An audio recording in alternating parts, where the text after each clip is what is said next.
Hello, everybody, and welcome once again to Geeks of the Round. I'm your executive producer, DeAno Jackson. Of course, we are here today to listen to Aisha Franklin move around in her chair. No, wait, that's not it. We are here to talk about Star Trek Into Darkness. Yes, that's what it is. Joining me, as always, is our host, Matt Moore. What's going on, buddy? Not much. I really enjoyed the movie. I'm looking forward to talking about it. Yeah, me too. It's like I love this one. I understand a lot of people didn't know. We'll definitely get into that a little bit later. Also joining us, of course, newly Associate of Science having Aisha Franklin. How's it going? Good. Everything's going good. Enjoying your day, just relaxing and whatnot after your graduation, then getting dragged by your evil, maniacal boyfriend into doing this show? Yes, that's about right. You know, she didn't correct me on any of that. Also joining us is Allyson Whipple. What's going on, Allyson? Not too much. Just got back from seeing that movie itself, so. Oh, right on. So it's all fresh on your mind. I Very like that. Also, of course, Jon Eric. Oftentimes guest on the show, so it's always good to see you, Jon. Good to see you too, Dion. All right, so hey, let's just jump into it. It's like, before we even get anything else, it's like, J.J. Abrams, come on, man, all the fucking lens flare. If this movie had any more lens flare, I wouldn't have been able to see shit. I started twitching about halfway through the film just because. There are entire hipster photo albums on Facebook with less lens flare. Thank God I didn't see this thing in 3D. I would have gone into an epileptic seizure. Yeah, I was thinking 3D and IMAX. Those people are crazy. Yeah, no, it's like everything is like I didn't know so many reflective surfaces existed. It's like, I mean, seriously, you're on the bridge of the Enterprise. Explain to me how you actually fucking see anything. Google Glass, maybe. I guess. Helmet readouts. Exactly. What gets me is I don't want to give away the ending of it, but the thing they reveal at the very end just promises more lens flare for the next movie. Woohoo! And we all love that. Now, before we even get too far into this, it's like, let me make something very clear. This will be a full-on discussion of Star Trek Into Darkness. It's going to be absolutely full of spoilers. We're going to break down everything what we liked and what we didn't like, and we're going to get really deep into it. If you have not seen Star Trek Into Darkness yet, this is not the video for you. We have a review of Star Trek Into Darkness up on our YouTube channel right now. You'll find it in the DeAno Reviews playlist because, of course, I reviewed it. That's where you'll find it. So if you've not seen this movie yet, go ahead and cut out of here now. Go watch that and come back and see us if you have seen the movie. Now, of course, if you already have seen the movie, you are in the right place because we are going to break this thing down. We welcome your YouTube comments. As we continue on here, we will be reading and responding to those live. So having said that, let's go on and jump into it. First off, it's like, I mean, just real quick, everyone, what did you guys think of the movie? I like the middle. No, my whole intention for going was to see Benedict Cumberbatch being awesome, and in that regard, I was not disappointed. Well, yeah, he's always awesome though. Well, yes, but Yeah, of course. I actually just started watching Sherlock. In this crazy, crazy world. Oh yeah, when he started talking about how he was actually 300 years old and he goes, my real name is, I was like, Sherlock. Sherlock! My name is Sherlock. We know this. Sherlock Holmes, like, yeah, we know who you are, fool. Oh, can I actually make a statement like here early on in the discussion? Go for it. Is J.J. Abrams said multiple times that John Harrison is not Khan. So I backed him up, and I went, you know what? People keep saying it's Khan. It's not fucking Khan. It was Khan. And I will admit when I'm wrong. Also said that the characters of Lost were not dead or in purgatory. Well, yeah. Yeah, I mean, it's like, I mean, what are they supposed to say? Huh? It's just, Abrams says a lot of things. Well, it's like, I think anybody, like, in charge of a television show is going to say a lot of things. It's like, I mean, what the fuck are you supposed to say? Damn, you got us. You just totally called it. Yep, that's exactly it. That's exactly. What can we say? You got us. But here's the thing is I think if he admitted that it was Khan from the beginning, people would have gotten more excited about it than they actually did. Maybe? I don't know. Yeah, Top of the box office anyway. I mean, Khan is a selling point. Yeah, I'd agree with that. It's Not like, as a selling point, but there is definitely an image of Khan. And had I known in advance that Benedict Cumberbatch was playing Khan, I would have been very, very skeptical. True. Yeah. I mean, he doesn't look anything like that. no, leave it up. Indisputable. Yeah, this is the original Khan. That's him in 1967, and if you want, I could pull up another one of him in Star Trek 2. Yeah, go for it. Ricardo Montalban, yeah. Yeah, I think we can all agree that Benedict looks absolutely nothing like that. Nope. Well, that's just it. Is Ricardo Montalban is playing an Indian character, which he doesn't look Indian in any way. No, and who else doesn't look Indian? Benedict Cumberbatch. Exactly. Yeah. And now John has put up another. It's like, see, this is the person you're seeing on the left in this image. That is the original Khan. From. Yeah. I think this is actually from the movie, right? Yes, that's from the movie. Yeah. Ricardo Montalban is 70, and that's his real chest. Just so you know. Mm-hmm. Okay. Yeah, so it's like, that real big twist. It's like, before we can really get anything else, it's like I wanted to discuss something because I've seen a lot of the old school Star Trek fans really kind of down on this movie, and I honestly think they were comparing it far too much to back in the day, the Wrath of Khan. I don't think that was entirely fair. When you're taking direct scenes that are parallel to Wrath of Khan. And Yeah, I am not a Star Trek fan. In fact, the only two films I have seen were the first Star Trek film that I can't remember and Wrath of Khan. And it was driving me crazy. I am not a Star Trek fan, and it was driving me crazy. Because it was you're ripping off Khan and you're doing a really poor job of it. I'm not expecting him to hit all the story beats and get everything exactly right, but he did kind of break canon a few times. Explain. Well, I guess the biggest way he broke canon was in the last movie when he destroyed Vulcan, but, I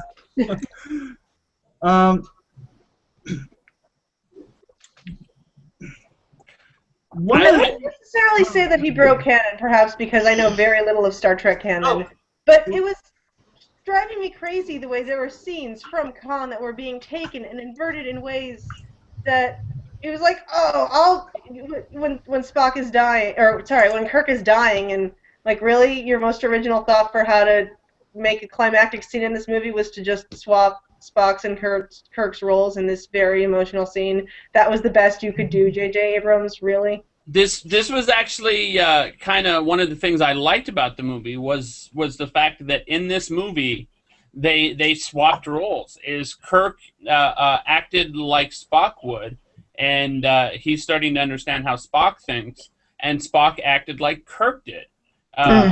He did the ballsy move, and and he lied, and he's the one. He lied?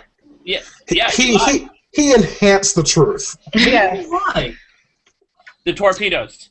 No. He didn't actually say anything that wasn't true. Torpedoes are yours. Yeah, he said the torpedoes. He didn't say anything about the cryogenic pods. Remember that Vulcans love their technicalities. That's true. But in any case, they completely swapped roles. This was basically a retelling of Khan, just with the two roles swapped, and it made for what I found to be a very interesting and fun movie.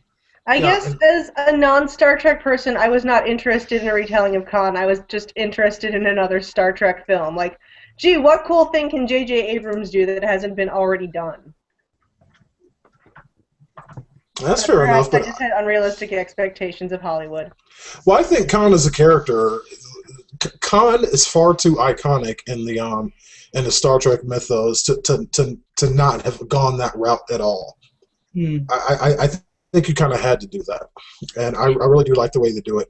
Coming back to that scene near the end, where the roles were reversed, and it's Kirk that's dying and Spock that's watching him die. It's like some people were saying that it didn't have the same emotional impact as the original, because at that point Spock and Kirk had been through so many adventures together, and they had gained this very close friendship, and Kirk and Spock haven't had that much time yet. So it's like, I mean, some people have been telling me the responses to to the review that I did actually were saying that they didn't feel this had the same impact. And while I agree with it didn't have the exact same impact, it impacted in a different way, because yes, like in the original timeline, because I'll get back to that in a second. In the original timeline, Kirk and Spock, it was more than just the movies, obviously. It's like, I mean, you had the television shows, you had a long and detailed history of their adventures together. In this new timeline, we've had the Star Trek from 2009, we've had this one. So this wasn't about them, affirming a friendship. It was them, that scene really was impactful because it was the first one that made them realize that in spite of everything else, that they were friends, that they did have a friendship.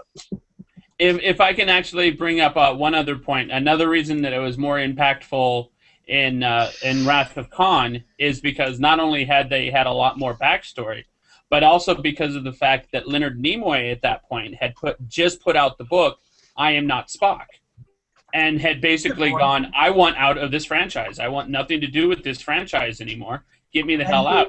You're going to do one more movie, and you're going to kill me? Okay, you know what? Kill me. And yeah, and he remained dead at the end of that movie too. They didn't find some weird.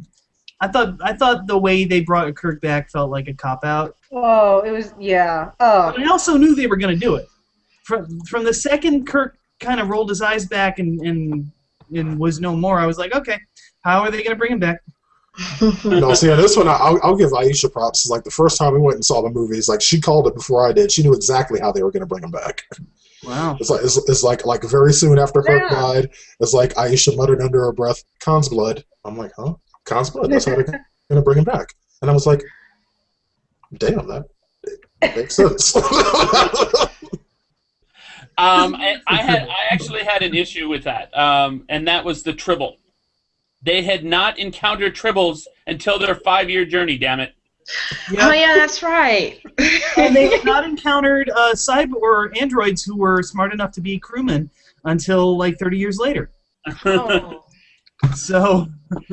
Don't worry, everybody actually knows what a Tribble is. I knew what a Tribble is long before I'd ever seen any sort of Star Trek. Yeah, I mean, obviously the inclusion of the Tribble there was just a nod to old school Star Trek fans. It really didn't have much meaning past that. It's like, I mean, we knew what that was. Yeah. I didn't until now.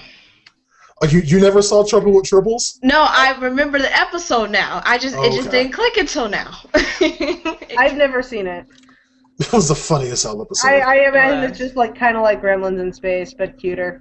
Essentially. I remember us having a conversation where you said, "Wait, Tribbles are from Star Trek?" You did not. Years ago. Years ago. We've been together a long time. But it was like, I mean, let's just kick this thing off from the beginning. It's like, I mean, the movie opens up, and it's like, I like the way they open it, where it's like, you know, when you're just kind of in the midst of the action, we're just kind of seeing, you know, this whole story wrap up. It's like we find out later that Kirk and the crew of the Enterprise were supposed to just pretty much do a surveying mission on this planet when they discovered that its volcano was very nearly going to erupt and kill the entire indigenous population. Kirk decides that he's going to directly break the Prime Directive and interfere in this, but do so in a way as to try to not get caught. Wasn't that Spock? Huh? I thought it was Spock's idea to save them. Does that sound like something Spock would do? I mean, yes. It's like it might have been Spock's plan on how to do it, but Spock wouldn't have come up with that on his own. Kirk would have. I think Spock was very sensitive to the idea of an entire people getting destroyed. Yeah. Due to what happened in the first movie. Okay, I can see that. That can go either way. That's a debatable point. And then the execution of the plan was Kirk, and because he was captain, he wound up taking the blame. I actually have to disagree. I have to say that it was Kirk because of the fact that the actual Prime Directive doesn't say don't show yourself to other species. It's don't fuck with other species. Don't. Yeah. Which I get that, and I was the whole opening sequence. I was That's like, a direct quote, by the way. Yeah, I was going to say, like, yeah, that is the official Star Trek directive. "Thou Don't shalt fuck with not fuck with other species." yeah.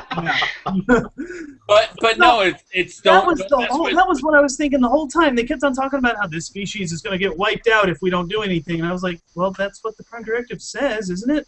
Yeah, it does. Which is why I think that Spock had nothing to do with it, because Spock would not have even tinkered with the Prime Directive, because, well, you saw you saw how he reacted in his report. Yeah, it's like Kirk's more of the type to Prime Directive. Fuck it. These people are in danger, and I am Captain James Tiberius Kirk. God damn it! An entire planet of people gets killed. Not while I'm captain of the Enterprise. Nope. Oh, and can I just say for our less legal people that watch this show, do not watch the beginning scene of Star Trek Into Darkness while you're doing drugs, because that thing was freaking colorful. True. Yeah. Like I wanted techno music in the background, like doom, doom, doom, doom, doom. That was, in fact, the most colorful scene in the movie. Or some fucking dubstep or something. Yeah, exactly. That would be absolutely fantastic. But it's like I like how throughout this movie is like, I mean, you kind of had different team ups going on the whole way, because in the original series, it's like, I mean, I'll admit, it's like I didn't see all 3 seasons of the original series. I have yet to actually go back and do that. I kind of became a Trekkie more in the Next Generation era than the original series. Just putting that out there. But from the episodes of it that I've seen, you know, the go-to team was pretty much Bones, Kirk, and Spock. Someone correct me if I'm wrong. Yeah. Okay, and on this one, it's like you saw a whole bunch of different team ups. It's like, I mean, it's like in that very first scene, it's like you had Kirk and Bones on one side, and the other one you had Uhura, Sulu, and Spock working this other angle, and you continuously saw, like, you know, different team ups throughout the entire movie, and I really did like that. What I really kind of found funny was that this movie does what the original TV show did, that Star Trek The Next Generation fixed, and that was it sends bridge crew down on the surface to risk their lives. Yeah. It's like you have essential personnel that absolutely positively should not be teleporting down. I don't know, for a second, man, I was worried about Chekhov, man. After Scotty quit, you know, and Chekhov had to go ahead and take over and be an engineer. Kirk says, like, okay, put on a red shirt. I'm like, oh, fuck, dude. That's a death sentence. Though he knew what a red shirt was. Like, he blanched when Kirk said that. And I know it was partly because he was, like, afraid of how Scotty isn't there anymore, but also just the idea of red shirt, Yeah. Dun, dun, dun, dun. Done. And speaking of bridge crew taking on responsibilities that are far beyond them, Sulu freaking rocked in his scene. He only had one good scene, but he kicked some ass in it. Yeah, it's like, I agree with Bones. It's like, yeah, for real, dude. Remind me not to piss you off. Yeah, you know you've done your job when you can intimidate Bones. Exactly.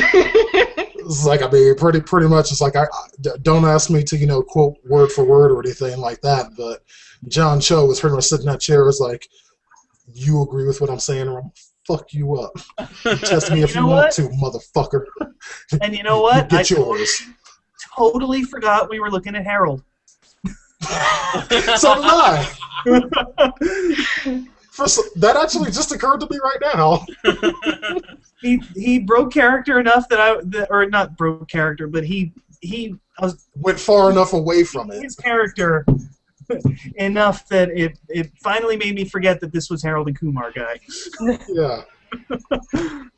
That's a really good point, because honestly, it's the first time I even thought that far ahead. Yeah, it's actually kind of cool that he's able to get out of that view of him, because everyone has thought of him as Harold, like, forever, because that's who he is. But yeah, I didn't think about it either until you said it. That's actually kind of amazing that he broke out of that. Agreed. Which is kind of funny because the Star Trek characters, and even crossing over to Star Wars characters, they can't get work after they do these movies, because in fact everyone sees them as these characters. Mm-hmm. So it's kind of funny to see it go the other way around and actually work out. Yeah, and it's like, now that you're mentioning it, it's like, I mean, this is the first thing in a while that I've seen Zachary Quinto in that I haven't thought of him as Siler. I mean, because for damn sure in the 2009 Star Trek, oh yeah, I saw Siler all over the fucking place. Heroes was still running at that point. I mean,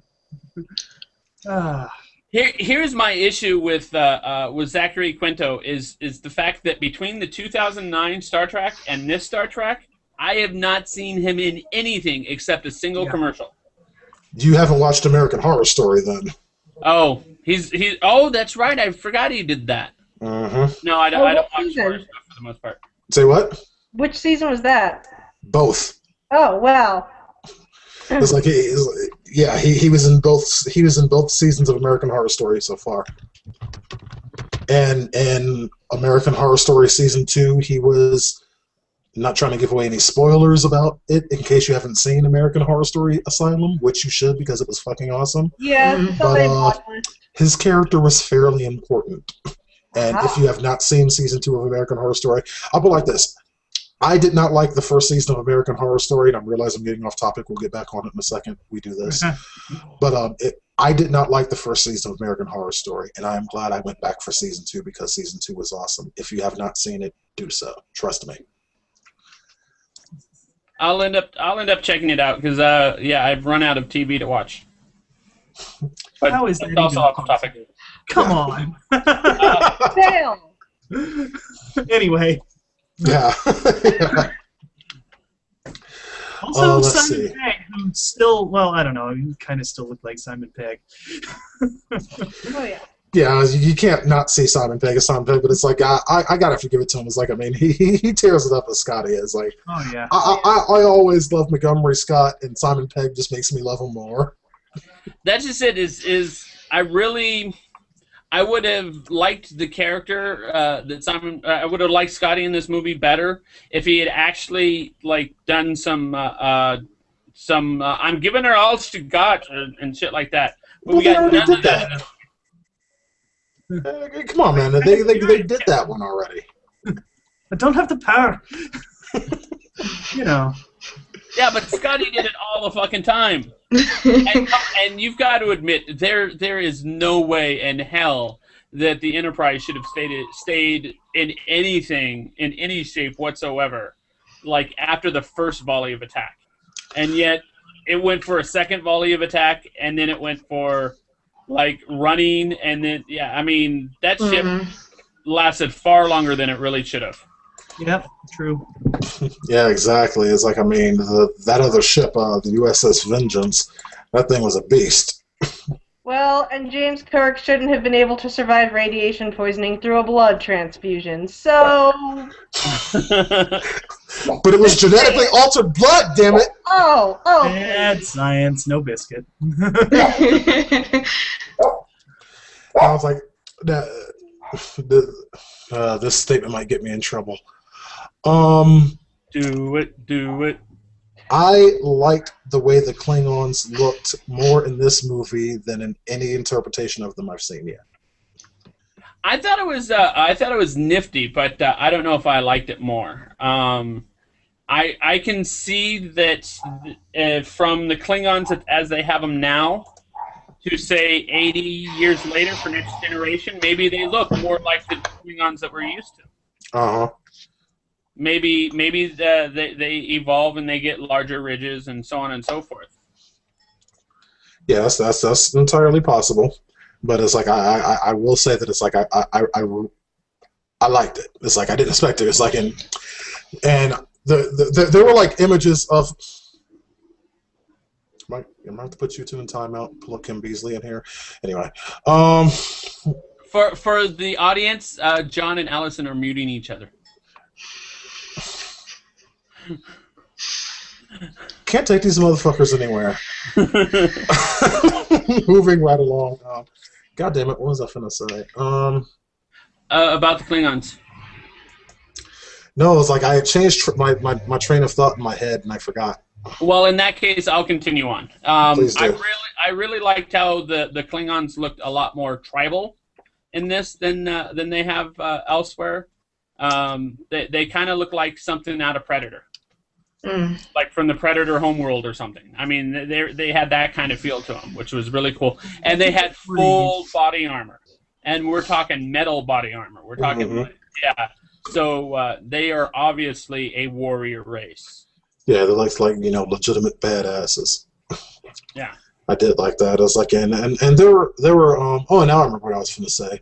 There were a whole lot of little nods to fans that I really liked. But I have to say, my absolute favorite nod to people who have been long-time Trekkies, or even just moderately long-time Trekkies, which admittedly is the category I fall into. Is when they're in Admiral Marcus's office, and they're kind of as they're talking, they're panning by all the little figurines of all the ships in Starfleet, and I immediately picked out as like, that's the ship from First Contact, the first one to go warp speed, and right at the end, there's Captain Archer's NX-01. I love that ship. I was like, I just thought that was awesome to have there. If you didn't know what to look for, you didn't see them, but if you knew them, yeah, I like that. I just wanted to put that out there. Can we actually change Admiral Marcus's name to Admiral RoboCop? Can we do that?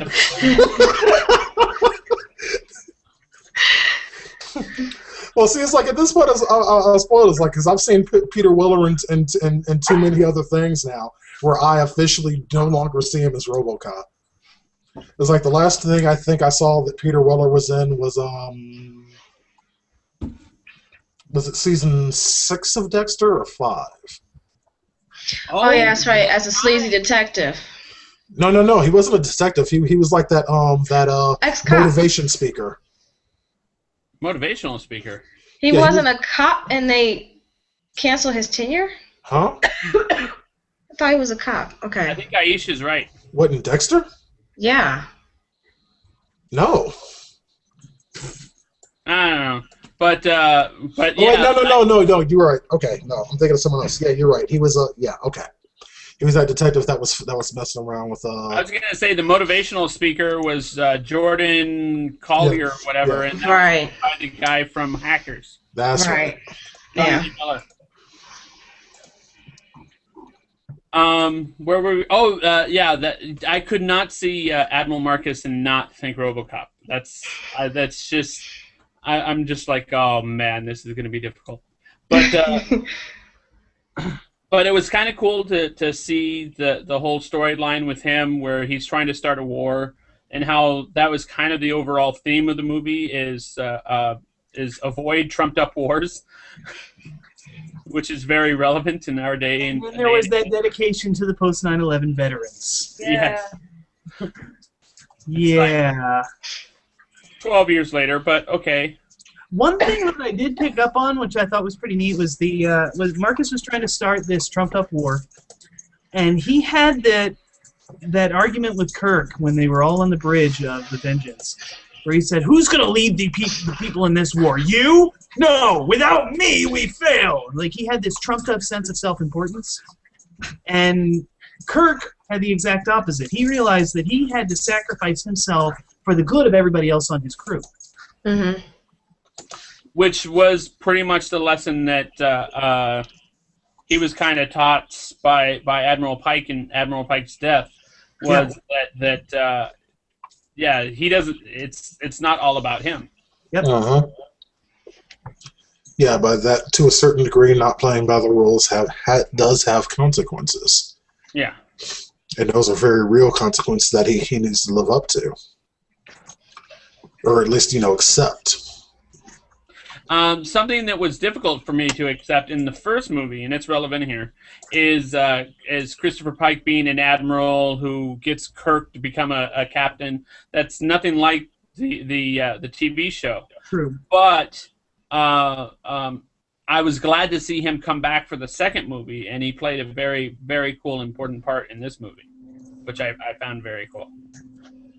Yeah, it's like, even though it's like we had to say goodbye to his character in this movie, it's like, yeah, it's like I always love seeing him work. It did bug me that they went through all this melodrama rigmarole of stripping Kirk of his captain seat, only to reinstate it like 5 minutes later. Yeah. I was hoping I wouldn't be the one to bring that up. Let's just put him into space, please. Yeah. It's like, damn it, breaks all the rules. Like, strip. No. Fuck this shit. We're not going to have him anymore. We're giving it Pike. Well, yeah. I actually have an explanation for that, because it bugged me too, but I explained it away simply by the fact that it would have been Marcus who took the captaincy away from him, and it obviously was Marcus who gave it back. Marcus was just playing by the rules as they were at the time that they were presented to him. In other words, he thought it would be easier to control Pike, but once Pike was dead, he thought it'd be easier to control Kirk. Or kill him. Yeah, and that's what he was trying to do. Kill him. But in terms of structure in the script, you spend the first third of the movie worrying about a personal conflict for Kirk that turns out to be a non-starter. Yeah. True enough. I was afraid that we were going to be in for another 2 hours of how Kirk became captain of the Enterprise, which I was like, didn't we already have a movie like this? So I'm glad they dispensed with it quickly, but I'm still wondering what the whole point of having that plot there in the first place was. Yeah. Very quick rant, and it has to do with this movie because of the fact that Christopher Pike straight out said it. Is in the first movie, he becomes captain within months of graduating the academy, which days, wasn't it? Yeah, exactly. It was a very short period of freaking time, and Christopher Pike straight out said, "Hey, you're not ready." No shit, he just came out of the academy. How many other Starfleet officers have been waiting years, probably decades, to become a captain, and this guy who just came out of the academy becomes a captain? Sorry, I know that was the first movie, but I'm going by the string that Christopher Pike basically brought it up in this movie. Still a very legitimate point. Yeah. Yeah, one I would absolutely agree with. And at the end of the movie, they mentioned that they're going on a 5-year mission.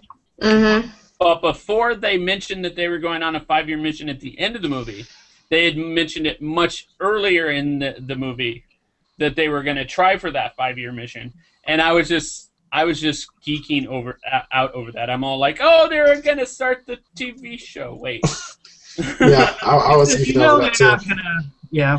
That's not actually going to happen. So there's going to be, I don't know. Yeah, the TV show that unfortunately we'll never get to see because the TV rights for Star Trek are all fucked up. Yeah.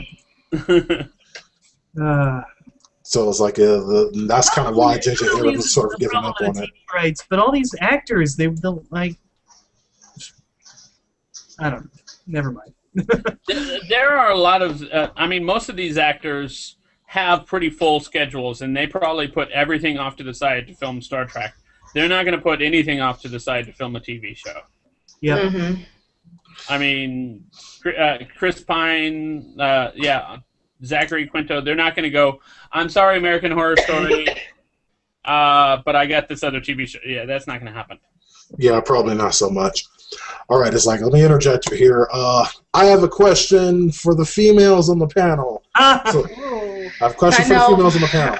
I know what you're about to ask, too. Probably. I've seen a lot of anger about this on the internet, so I just wanted to get a female opinion, okay? There was a scene in this movie where Alice Eve, who of course played Dr. Carol Marcus, was in her bra and panties in a scene with Kirk. there was a fairly significant uproar on the internet about how they're sexualizing this character, blah, blah, blah, blah, blah, blah, blah, blah, blah. And I'm sorry, they were sexualizing her from the minute she got on screen. I don't know what makes the bra and panties so special. Pretty much. Okay, fair enough. I might have many sarcastic opinions about the way women in film are frequently presented. Yeah. Like the lack of pants on the standard women's uniform. Thank you! Might come in handy when you're chasing down a psychopath. Thank you! I am so serious. Like, seriously, the outfit. Really? Really? Yeah. Because I know when I have serious work to do, I'm running around in a skirt. Thank you! They did fix that by Star Trek The Next Generation. Well, gee, it's 20 whatever. Spandex pants. Yay. Yeah, pants. I'm sorry, if we're wearing pants in 2013, I think and sleeves. we're wearing pants in 22 whatever. And sleeves. Don't forget the sleeves. Yeah. Very practical. Okay, but besides that comment about her intellect being diminished because she took her clothes off, she paid her dues throughout this movie. She disarmed a bomb before it went off. Yeah. She survived a broken leg and still was hopping on it afterwards. Wait, people are complaining that her intellect is diminished because she was seen in a bra and panties? Oh, God. What I don't get is Kirk is seen without a shirt multiple times throughout the two movies, and no one's all like, oh, it's diminishing his intellect. Kirk It's always a sex object. Kirk isn't book smart either. That's also the point. He's got that great intuition, but he's not really your serious, studious, intellectual captain. What I'm saying is that you can't hold a standpoint that the movie is sexist when it does it to both sexes. I don't think we have time to go into the fact. Yes, we do. Yes, we do. Go for it. I asked this question knowing very well what would start. Have at it. I can provide citations. First of all, I just got out of the theater an hour ago. I don't remember Kirk being shirtless in this film. Remember the scene where he gets up with the two women with tails and they're like, don't answer your For like, two leopards. 10 seconds when he's not on a mission. Yes, but Alice Eve was only in the bra and panties literally for a second and a half. Yeah. Like literally. Seriously, a second and a half. If it was more than 3 seconds, I would be very, very shocked. Plus, she put Kirk in his role by telling him to turn around. It's not like she went after him and be like, come on, let's have some. No, she literally said, turn around. So she... Okay, well, think about this from a screenwriting standpoint. Why was that there? Couldn't they have just cut to another scene and she's in another outfit, and you assume she changed at some point? What was added by having this scene where she's actually on camera stripping off her clothes and Kirk turns around and sees her? What was added? I don't know. I'll handle this one. I do. What was added, John, was Alice Eve in bra and panties. And I feel that's very significant. No, there is seriously a reason for it. Well, and also her character does happen to be the future mother of Kirk's child. Yeah. Oh, okay. So... That's interesting. Yeah, but I mean, I don't know that showing her in a bra and panties really sets up that she's the future mother of Kirk's child when, let's face it, Kirk is kind of a whore. Yeah, he is. What do you mean, kinda? I think he would resent that remark. Okay, he is a whore. Because he probably doesn't really get paid, and I'm sort of really diminishing the professionalization of the set works we're getting. Kirk is a giant slut. There. The point is that they're setting up a romance. You'll notice that they got rid of Nurse Chapel. They mentioned Nurse Chapel. They did mention her. And Nurse Chapel is not on the ship anymore. And Nurse Chapel was his romantic interest in the TV show. Mm-hmm. Now that Nurse Chapel is gone. They set up the romance interest by showing the bra and panties. I think they set up the romance interest by having an attractive blonde woman walk on screen. That's a fair point. But yeah, in the TV show, he was dating Nurse Chapel off and on, from what I understand. Mm-hmm. And so basically, they're establishing for the next movie a romantic interest. Yeah, and plus it's Alice Eve in a bra and panties, something of which I personally have no problem, which is why I addressed the question primarily to females, because John, Matt, any problem with seeing Alice Eve in bra and panties? I didn't have a problem with it, though I might not be male because I have no idea who Alice Eve is. Seriously? Seriously. Fair enough. No, that was a question. Who is Alice Eve? Not much you would have seen her. I'm surprised you haven't caught her in Entourage. It's like I know you watch Entourage. Yeah, I've watched it multiple times actually. I just don't remember. Also in The Raven, she was in Men in Black 3, and that's all I can remember. Okay. Oh, she was in Men in Black 3. Okay, so I've seen her. That's right. Which character? Agent O, I want to say. Younger version of Agent O. Gotcha. Yeah. Okay. Thank you. I had not been familiar with her before this movie. Look, I'm not objecting to seeing her undressed. I just didn't think it felt like it fit. I mean, I don't think there's nothing inherently wrong with a woman in her bra and panties. But when you compound it with all of these other little things, like all the women on the Enterprise run around in skirts, and I'm willing to bet some of them have impractical shoes. And when you add up these little things, they have this cumulative effect that really can get under your skin over time. Yeah, that's fair enough. I actually completely agree with that, Allison. Believe it or not, even though it sounds like I'm about to disagree, I actually agree with that. However, the one thing I would interject is that at this point, Starfleet is in no way militarized, and it's supposed to be just like casual, we're going out in space. Oh, because I would totally wear a skirt to casually go out in space. Where it's freaking cold. Yeah. It's basically I don't a wear a space yacht. skirt to casually go out anywhere. It's a space yacht, is what it is. Right. You'd wear a skirt going on a yacht. It's freaking cold in space. Yeah, it's cold. It's not cold inside the spaceship. It's pretty cold when you're going on away missions. Thank you, they're explorers. You're supposed to dress the It's part. like, you're You know explorers. what I'm not wearing to go walking? A skirt. Yeah, it's like, I mean, it's like, that'd be like, the dudes always wearing tuxedos. I don't know about you. It's like, I mean, feel me? It's like, if I'm trying to go exploring somewhere, boldly go where no man has gone before, I'm being comfortable. And I've never worn a skirt or anything like that, but those things don't look particularly comfortable to me. We're about to beam comfortable, but they're certainly not made for, I don't know, danger. Yes, I'm about to beam down on this planet. Go ahead, sorry, Matt. That's what I was going to say, is that if it's basically, if you are the average crew member on this ship, then if skirt away. But if you're going to be beaming down to a planet, and there might be danger, then it's just not Enterprise is anthropological work, and I don't really know a single female anthropologist who would just wear a skirt to be an anthropologist unless she was investigating a culture where not wearing a skirt would get her killed. Yeah, pretty much. Yeah. Mother Teresa wore a skirt. Came down to her ankles. Came down to her ankles. Don't start that. Don't you dare start that. Yeah. Came down to her ankles. Thank you for offering yourself upon the altar of feminism, Matt. Yeah, for real. John and I are just sitting back like, Mother Teresa, not subject, ever. The Marine Corps female, the Marine Corps female Bravo uniform is a skirt.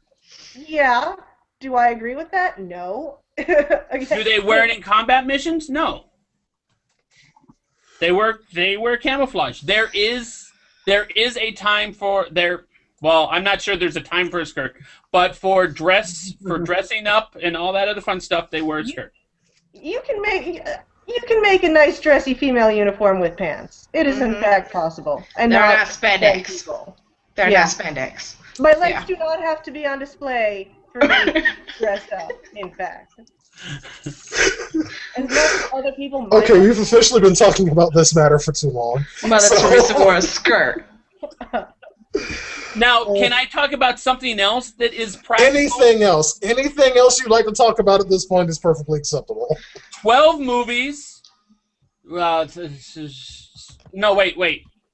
12 movies, a bunch of freaking seasons of TV, and we finally have seatbelts. How many seasons scenes are we up to? Original characters, but yeah. That's actually a really good point. I didn't think about that. I thought it was 14 movies, wasn't it? I don't know. A bunch of movies, a bunch of seasons of TV, and we finally just now have seatbelts on the freaking seats. Yeah. How about that? Wait a Well, minute. 12 was the right number. Huh. Okay, I have a question. So, in the first movie, when Kirk's father went down with the ship, he wasn't wearing a seatbelt. No, the only people who they actually showed wearing seatbelts was Spock and Sulu. In the first movie? Oh, in the first movie, no one Yeah, was. the first movie. Okay, all right. Go on. Spock, Sulu, And they went full on and harness. Kirk put on Scotty's seatbelt. Yes. In fact, Oh, did he? as Kirk was running away, I was like, oh, so he's just going to leave his friend to bounce around when the ship turns? And then Kirk turned back and activated the seatbelt, which gave me a warm fuzzy inside. Yeah. Like you both were having that thought at the same time. It's like, oh yeah, huh? It's like, you punch him in the face and knocked him out. The least you could do is make sure he doesn't further get his ass kicked as the ship is twisting and turning in the Earth's atmosphere. I mean, be a pal.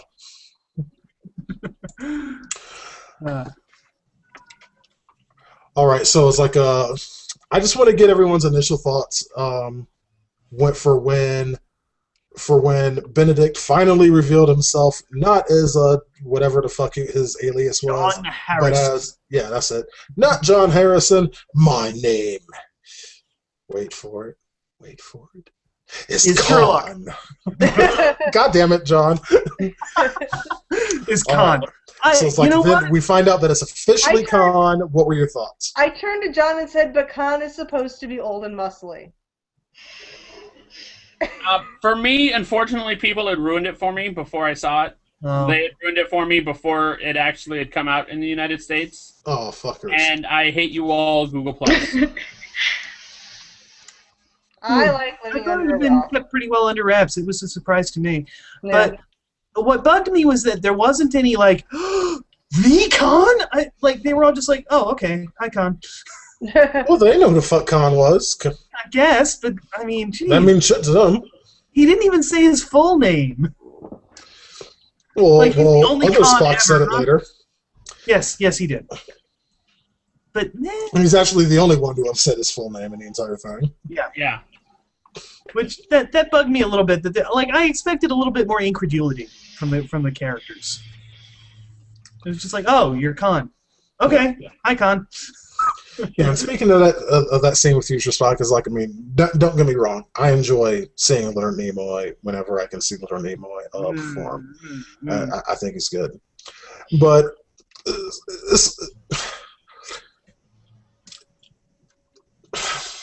It is I highly think I know what you're gonna say. problematic. the solution It's ridiculous.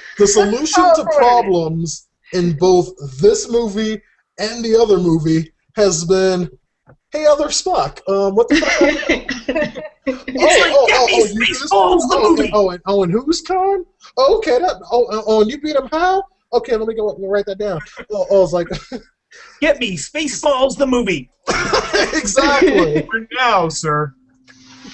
It's like, seriously, I find it very enjoy seeing problematic Leonard from a story Nimoy, but standpoint. if all they're going to do is, like, I mean, they've done it in 2 movies consecutively, where they've solved massive problems by referring to Spock as by referring to Leonard Nimoy as Spock.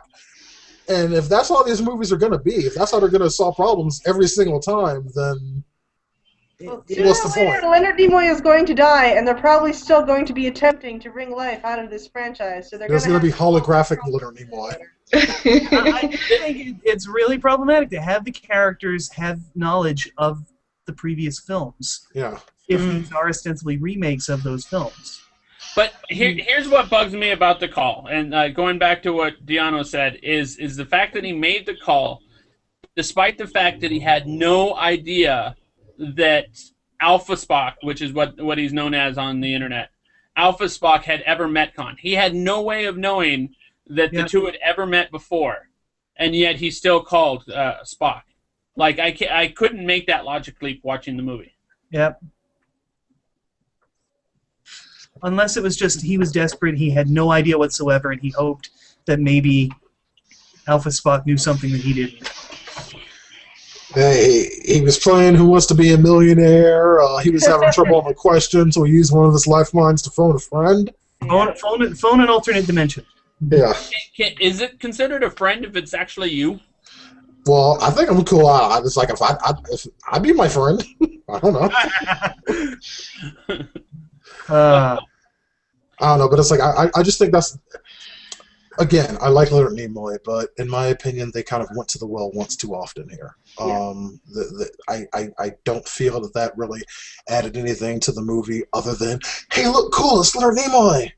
I mean, which, okay, granted, that is cool, but if all they're going to do every time is just ask him questions about, what happened in his timeline, then it's like, I mean, I want to see them have their own adventures and solve things their own way. It's like, I mean, did Zachary Quinto's Spock really need to call Leonard Nimoy's Spock in order to figure out that Khan was a bad guy? The entire reason he called him is because he had a bad feeling about Khan in the first fucking place. That's why he made the call. He should have just gone with his instincts. Remind me, is teleporting the torpedoes over, did that cross over from Khan? Was that in Khan? It's been so long since I've watched Khan. It's probably been... Oh, dear God, I don't remember. Allison, you've watched it recently. Wait, but what was your question? Is the whole... okay, he asked Alpha Spock how to defeat Khan. Did he defeat Khan in the same manner in this movie as he did in the last movie? In other words, his next thing of teleporting the torpedoes over. I don't remember. Honestly, the second time I watched Wrath of Khan, that although it was very recent, mine have been distracted. And that's okay. Okay, John. Yeah. YouTubers, you have your mission. This is your mission. If there were any parallels between how Spock defeated Khan in this movie as opposed to how it happened in Star Trek II, The Wrath of Khan back in 1982, I believe, then go ahead and let us know in the comments. That's your mission. Go for it. Go to the Wikipedias, go do what you got to do, but let us know. But it's like, I mean, even if it wasn't, just... Okay, yeah, according to the Wikipedia recap, it was the Genesis device. Remember, it was Kirk. Yeah, that's what was in the torpedoes were the Genesis devices. Right. So Kirk beat Khan because Khan had never manned a space battle before, even though the ships were matched, and Khan activated the Genesis device when he was already about to die.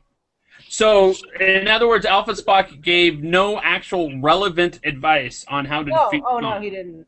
It appears that he didn't, or rather couldn't have. So the call was, is Khan bad? Yeah, Khan's really bad. And that was it. Yeah. Did you defeat him? Yep. Or did you defeat him? Yep, we defeated him. Yeah. Kind of sucked, but yeah, we beat him. Dude, with great losses on our side. He didn't mention, oh, by the way, Khan killed me. Well, I guess yeah. I guess it wasn't a direct kill. But... It wasn't a direct kill, but yeah. It was like I did kind of die in the process, so that sucked. And but hey, good luck with that. You have that to look forward to.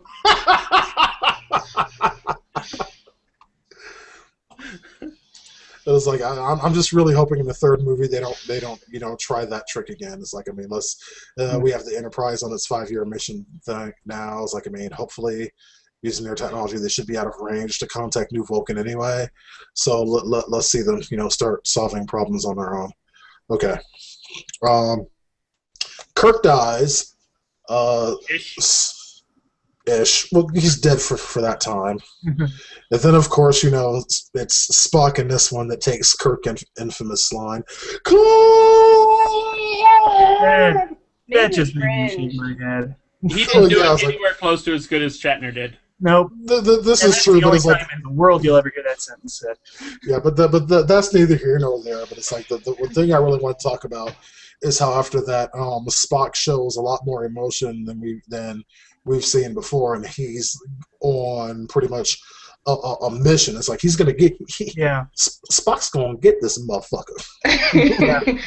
It's pretty much the way that I saw it. He said he couldn't. Go ahead. Oh, I was just going to say, as I was going to point out, that earlier in the movie, Kirk had tried to kick Khan's ass and basically hurt his fist doing it, and Khan is like, "Yeah, that I didn't really feel that." And later on, Spock goes to fight him, and it should be brought to mind that Vulcans are actually much stronger than humans, on average about 3 times as strong, with faster reflexes. Okay. So for those of you who didn't know how that happened, that's how it happens. Is that also how he made that 30-foot jump from moving car on a moving car? That's just pure adrenaline, baby. That annoyed me. Plus, I also like the fact that he prevented his head being crushed by making him feel how the pain was. Yeah, that was cool. That was cool. Yeah, using a mind meld as a weapon. Yeah, that was sweet. Yeah, that was a very clever tactic to stop what happened to fuck was his name, Peter Weller, from happening to him. Yeah. Yeah. But overall, it's like, I mean, in spite of, I know a lot of the old Star Trek fans were really bitter because the past Star Treks always seemed to have some sort of message. Although honestly, I think that as pure sci-fi fans, people tend to try to look for messages where there are none. Not saying that Star Trek didn't have any, but saying that they're definitely there when you look for them. And while this movie, Star Trek Into Darkness, for the most part did not, but I thought it was a fun movie. I enjoyed watching it a lot. So much so it's like, I mean, hell, Iron Man 3, I liked that movie and I didn't go see it twice. As I said at the beginning of the show, Aisha and I just came back from seeing it for a second time. And I plan on seeing it for a third time, perhaps time in theaters, but it's like, yes, it's like I will own this movie because I legitimately enjoyed it. It was a lot of fun. Mm-hmm. It was a fun movie, a lot of action, and I thought it was a fantastic start to the summer movie season. What did you guys think? Yes. Something I like about this series is the fact that you have the original series type of feel without the one bad thing about the original series, and I'm going to get so many flames on this one. It's the original series without Shatner. Hallelujah. Burn the heretic! I'm looking forward to all the YouTube comments now on that. But Yikes. I mean, I love George Takei, but John Cho just plays the character stronger and better. Uhura, I mean, all the main characters are played by superior actors, and the main characters were played by damn good actors in the first place. Uh-huh. William Shatner is a good actor; he's just a pompous asshole. Did you know that his first kiss with Uhura, the big cross-racial kiss, was not meant for him? Really, who was it meant for? Leonard Nimoy. It was Leonard Nimoy, and he went, "Nope, I'm taking that kiss. I'm the star of the show. I'm taking that kiss." Okay. Interesting. Okay, I actually did not know that. Yeah. Wow. Now, any other human being on the planet telling me that, I'd have them fact check it. The only reason I'm taking you at your word is because it's you, Max. I know you know your shit. And I fact check my shit. Hell yeah. But I mean, it's freaking. But yeah, all the actors in the original series were great, and all the actors in these movies are even better, and that's definitely saying something. Oh yeah, so I'm gonna enjoy these. If they keep pumping them out every 4 years, I'm gonna keep watching them. Hell yeah. Any final thoughts for anyone else? I like the relationship that they showed between Spock and Aurora. That was funny. The arguments they were having, that was hilarious.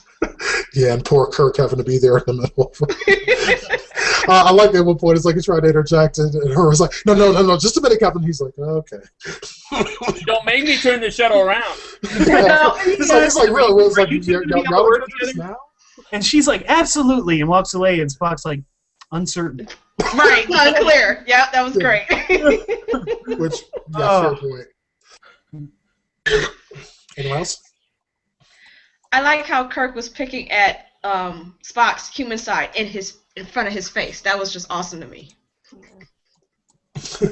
Yeah. Zachary Quinto just knocked it out of the park this time around. I liked him even more this time than I did last time. I agree. Yeah. It's like he really nailed Spock for me. It's like it's now at the spot at the part where I legitimately see him as Spock. I think it's like even in the 2009 movie, I thought Zachary Quinto was a brilliant choice for the role, but I feel that in this one he's really grown into the character. To be honest, at the beginning of the movie, I totally thought his acting was kind of that he was almost phoning it in, but then it just got better and better and ramped up his acting performance as he became more emotional. Just destroyed. I mean, it was great. Cool. Except for that, I didn't. What? He went from Vulcan Spock to human Spock. Yeah, exactly. And because he's on the Enterprise and Kirk is his captain, he's allowed to do that. Well, another factoid about Vulcans, I'm a geek, what can I say, is the reason that they are so logical is because of the fact that in truth they are very, very emotional, and they have learned that emotions are destructive, so they have over eons forced themselves to be non-emotional. Yeah, and that's actually that's a good point. Is like before we wrap, is like I do want to bring that up because like I mean some people have been saying, and this has just been irking me because I like Madam a geek enough to know this. But people have been saying it's like well Vulcans, it's like the whole Spock showing emotion thing doesn't make any sense because Vulcans are their entire species just doesn't have emotions. That's how they are. Absolutely not. Matt is completely correct on that. The reason that they are that emotionless and logical, that is training. That has nothing to do with genetics. Absolutely nothing at all. It's like they are highly emotional. They just go through training to not be. Plus, Spock is only half Vulcan. Yeah, exactly. Yeah, and there's that. I want the next movie to deal with Ponfar. Oh, that would be interesting. That would be fascinating. But for the non-geek, for the people not as geeky as us that might be watching, please explain that. Ponfar is basically they've also trained out of themselves sexuality and mating. Yeah. Okay. But the thing is that builds up in them over time, and once approximately every 7 years, they basically pull an Amish and go outside and go get laid as much as they possibly can. And they basically have no choice but to do this because they go emotionally boom zonkers if they don't. If you really want to see a great example of that, you can watch the show Star Trek Enterprise. There's a really great example of that in there. And honestly, if I have to tell you that, you should definitely go watch it anyway because Star Trek Enterprise was fucking awesome. Oh, Milano? No, that's Star Trek Voyager. Oh, okay, sorry. No, I looked at Matt and I had the exact same reaction to that. There was also an awesome Futurama parodying that concept where Zoidberg went through Ponfar. All right, anyone else have any final thoughts before we wrap? I think we're good. All right, in that case, it's like I'll leave you guys with one more thing. It's like during the movie, the ship that they fly down into the Klingon homeworld. It's like you hear a kind of a throwaway line from John Cho's character Sulu, where it's like, yeah, use the ship we got in the mud incident or whatnot. If you want to know what the mud incident was, you can check out the prequel comic book for Star Trek Into Darkness where they get into full details on exactly what happened. You definitely should. It's a hell of a story. Past that, we're going to go ahead and wrap. It's been a Geeks Around episode talking all about Star Trek Into Darkness. I hope you guys enjoyed it. You can always check out more from us on geeksitaround.com. If you have anything for us, you can email us, geeksitaround@gmail.com. Normally, we'd be doing another show a couple days from now on Monday for the next Game of Thrones episodes. That would be on Sunday. But since this Sunday there is no Game of Thrones episode, on Monday there will be no Geeks Around. We will, of course, return on the 3rd, I believe. Yeah, the next episode of Game of Thrones is on the 2nd. So we'll be back on the 3rd talking about episode 308 of Game of Thrones. Also next week, if you join us on Google Plus, Matt Moore every Thursday hosts a game of Hangouts Against Humanity. Just nothing on air, nothing like that. Just come out, hang out with us, and have some fun. It's really a blast. Also, a peek into the future a little bit. We're also going to be doing shows later on this year. Breaking Bad's going to be coming back. I'm going to be hosting shows on the finale of that. We have Dexter coming back. Matt Moore is going to be hosting that.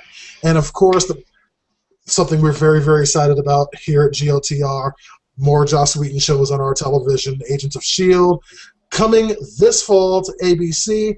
And you're damn right we'll be having Geeks Around episodes hosted by Matt Moore, so stay tuned for that. In the meantime,